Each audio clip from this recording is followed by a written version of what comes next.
Yohanes pasal 4. Percakapan dengan perempuan Samaria.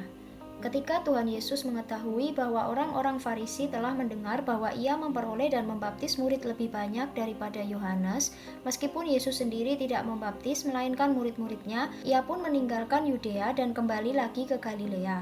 Ia harus melintasi daerah Samaria. Maka sampailah ia ke sebuah kota di Samaria yang bernama Sikar, dekat tanah yang diberikan Yakub dahulu kepada anaknya Yusuf. Di situ terdapat sumur Yakub. Yesus sangat letih oleh perjalanan, karena itu ia duduk di pinggir sumur itu. Hari kira-kira pukul 12. Maka datanglah seorang perempuan Samaria hendak menimba air. Kata Yesus kepadanya, "Berilah aku minum," sebab murid-muridnya telah pergi ke kota membeli makanan. Maka kata perempuan Samaria itu kepadanya, "Masakan engkau seorang Yahudi minta minum kepadaku seorang Samaria? Sebab orang Yahudi tidak bergaul dengan orang Samaria." Jawab Yesus kepadanya, "Jikalau engkau tahu tentang karunia Allah dan siapakah dia yang berkata kepadamu, 'Berilah aku minum,' niscaya engkau telah meminta kepadanya dan ia telah memberikan kepadamu air hidup." Kata perempuan itu kepadanya, "Tuhan, engkau tidak punya timba dan sumur ini amat dalam. Dari manakah engkau memperoleh air hidup itu? Adakah engkau lebih besar daripada bapa kami Yakub yang memberikan sumur ini kepada kami dan yang telah minum sendiri dari dalamnya, ia serta anak-anaknya dan ternaknya?" Jawab Yesus kepadanya, "Barang siapa minum air ini, ia akan haus lagi, tetapi barang siapa minum air yang akan kuberikan kepadanya, ia tidak akan haus untuk selama-lamanya. Sebaliknya, air yang akan kuberikan kepadanya akan menjadi mata air di dalam dirinya yang terus-menerus memancar sampai kepada hidup yang kekal." Kata perempuan itu kepadanya, "Tuhan, berikanlah aku air itu supaya aku tidak haus dan tidak usah datang lagi ke sini untuk menimba air." Kata Yesus kepadanya, "Pergilah, panggillah suamimu dan datang ke sini." Kata perempuan itu, "Aku tidak mempunyai suami." Kata Yesus kepadanya, "Tepat katamu bahwa engkau tidak mempunyai suami, sebab engkau sudah mempunyai 5 suami dan yang ada sekarang padamu bukanlah suamimu. Dalam hal ini engkau berkata benar." Kata perempuan itu kepadanya, "Tuhan, nyata sekarang padaku bahwa engkau seorang nabi. Nenek moyang kami menyembah di atas gunung ini, tetapi kamu katakan bahwa Yerusalemlah tempat orang menyembah." Kata Yesus kepadanya, "Percayalah kepadaku, hai perempuan, saatnya akan tiba bahwa kamu akan menyembah Bapa bukan di gunung ini dan bukan juga di Yerusalem. Kamu menyembah apa yang tidak kamu kenal, kami menyembah apa yang kami kenal, sebab keselamatan datang dari bangsa Yahudi. Tetapi saatnya akan datang, dan sudah tiba sekarang, bahwa penyembah-penyembah benar akan menyembah Bapa dalam roh dan kebenaran, sebab Bapa menghendaki penyembah-penyembah demikian.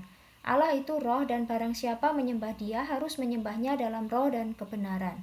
Jawab perempuan itu kepadanya, "Aku tahu bahwa Mesias akan datang yang disebut juga Kristus. Apabila ia datang, ia akan memberitakan segala sesuatu kepada kami." Kata Yesus kepadanya, "Akulah dia yang sedang berkata-kata dengan engkau." Pada waktu itu datanglah murid-muridnya dan mereka heran bahwa ia sedang bercakap-cakap dengan seorang perempuan. Tetapi tidak seorang pun yang berkata, "Apa yang engkau kehendaki?" atau "Apa yang engkau percakapkan dengan dia?" Maka perempuan itu meninggalkan tempayannya di situ lalu pergi ke kota dan berkata kepada orang-orang yang di situ, "Mari lihat, di sana ada seorang yang mengatakan kepadaku segala sesuatu yang telah kuperbuat. Mungkinkah dia Kristus itu?" Maka mereka pun pergi keluar kota lalu datang kepada Yesus. Sementara itu murid-muridnya mengajak dia, katanya, "Rabi, makanlah." Akan tetapi ia berkata kepada mereka, "Padaku ada makanan yang tidak kamu kenal." Maka murid-murid itu berkata seorang kepada yang lain, "Adakah orang yang telah membawa sesuatu kepadanya untuk dimakan?"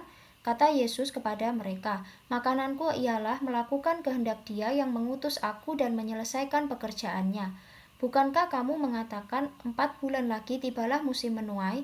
Tetapi aku berkata kepadamu, lihatlah sekelilingmu dan pandanglah ladang-ladang yang sudah menguning dan matang untuk dituai.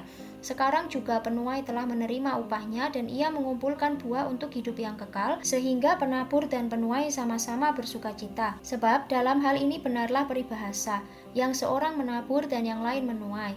Aku mengutus kamu untuk menuai apa yang tidak kamu usahakan. Orang-orang lain berusaha dan kamu datang memetik hasil usaha mereka." Dan banyak orang Samaria dari kota itu telah menjadi percaya kepadanya karena perkataan perempuan itu yang bersaksi, Ia mengatakan kepadaku segala sesuatu yang telah kuperbuat. Ketika orang-orang Samaria itu sampai kepada Yesus, mereka meminta kepadanya supaya ia tinggal pada mereka, dan ia pun tinggal di situ 2 hari lamanya.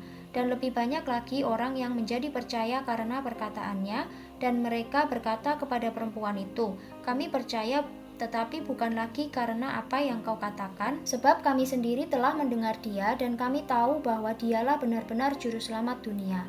Kembali ke Galilea. Dan setelah 2 hari itu Yesus berangkat dari sana ke Galilea, sebab Yesus sendiri telah bersaksi bahwa seorang nabi tidak dihormati di negerinya sendiri. Maka setelah ia tiba di Galilea, orang-orang Galilea pun menyambut dia, karena mereka telah melihat segala sesuatu yang dikerjakannya di Yerusalem pada pesta itu, sebab mereka sendiri pun turut ke pesta itu. Yesus menyembuhkan anak pegawai istana. Maka Yesus kembali lagi ke Kana di Galilea, di mana ia membuat air menjadi anggur. Dan di Kapernaum ada seorang pegawai istana, anaknya sedang sakit.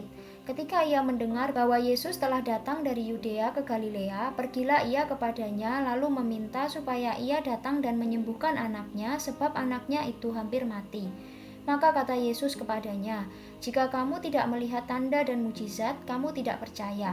Pegawai istana itu berkata kepadanya, "Tuhan, datanglah sebelum anakku mati."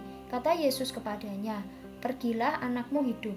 Orang itu percaya akan perkataan yang dikatakan Yesus kepadanya, lalu pergi. Ketika ia masih di tengah jalan, hamba-hambanya telah datang kepadanya dengan kabar bahwa anaknya hidup. Ia bertanya kepada mereka, "Pukul berapa anak itu mulai sembuh?" Jawab mereka, "Kemarin siang pukul 1 demamnya hilang." Maka teringatlah ayah itu bahwa pada saat itulah Yesus berkata kepadanya, "Anakmu hidup." Lalu ia pun percaya, ia dan seluruh keluarganya. Dan itulah tanda kedua yang dibuat Yesus ketika ia pulang dari Yudea ke Galilea.